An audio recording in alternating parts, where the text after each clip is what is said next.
সোনা, রূপা, তামা, জ্বালানি তেল, গ্যাস ও ইউরেনিয়ামের মতো প্রাকৃতিক সম্পদে পরিপূর্ণ যুক্তরাষ্ট্র স্বাধীনতার ২৪৯ বছর পর মার্কিন মুল্লুকে আবিষ্কৃত হল নতুন প্রাকৃতিক সম্পদ চোরের খনি। লস অ্যাঞ্জেলেসের ভয়াবহ দাবানলের পেরিয়ে গেছে ১০ দিন। আগুনের লেলিহান শিখায় পুড়ে ছাই ১২,৩০০-র বেশি বাড়ি, আর সেই বাড়িগুলোয় লুটের উদ্দেশ্যে প্রতিদিনই হানা দিচ্ছে দুর্বৃত্তরা। ইতোমধ্যে প্রায় ১০০ দুর্বৃত্তকে আটক করা হয়েছে। সকাল ৬টা থেকে সন্ধ্যা ৬টা পর্যন্ত কারফিউ জারি করার পরেও থামানো যাচ্ছে না লুটতরাজ। মোড়ে মোড়ে আইন শৃঙ্খলা রক্ষাকারী বাহিনীর সদস্যরা মোতায়েন থাকলেও তাদের চোখ ফাঁকি দিয়ে চলছে এই কার্যক্রম।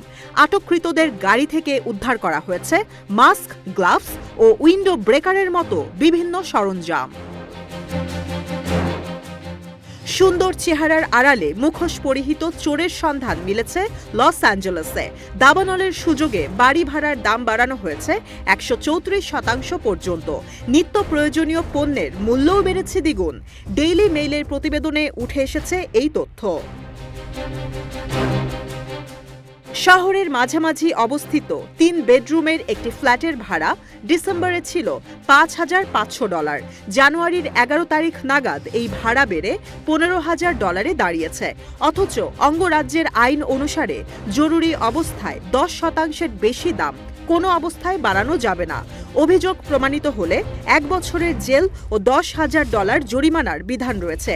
যদিও আইনের কোনো তোয়াক্কাই করছে না রক্তপিপাসু বাড়িওয়ালারা।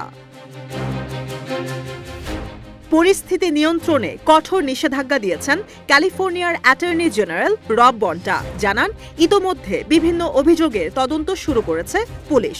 তাদের সঙ্গে কাজ করবে নবগঠিত সংস্থা disaster relief task force. ABC নিউজের প্রতিবেদন বলছে, খাবার, ওষুধ, জ্বালানি তেল ও জরুরি পণ্য বিক্রিতে দোকানিরা ৫০%-এর বেশি মুনাফা করছে, যা অঙ্গরাজ্যের আইন পরিপন্থী। কঠোর বার্তা ও জেল জরিমানার ভয় দেখিয়েও ব্যবসায়ীদের বৈধ ব্যবসায় আগ্রহী করে তুলতে না পারায় মানবিক আবেদন জানানো হচ্ছে স্থানীয় প্রশাসনের পক্ষ থেকে। এদিকে ক্ষতিগ্রস্তদের জন্য তহবিল সংগ্রহ ঘিরেও শুরু হয়েছে প্রতারণা।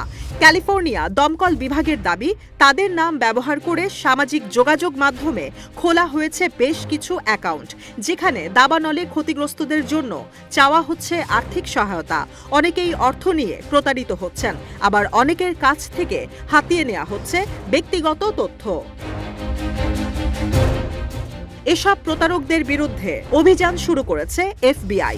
তহবিলে অর্থ প্রদানের আগে প্রতিষ্ঠানের বিস্তারিত তথ্য যাচাইয়ের আহ্বান জানিয়েছে মার্কিন কেন্দ্রীয় গোয়েন্দা সংস্থা। যদিও এখনও কোনো স্ক্যামারকে আটকের কথা উল্লেখ করেনি সংস্থাটির সাইবার ক্রাইম ইউনিট।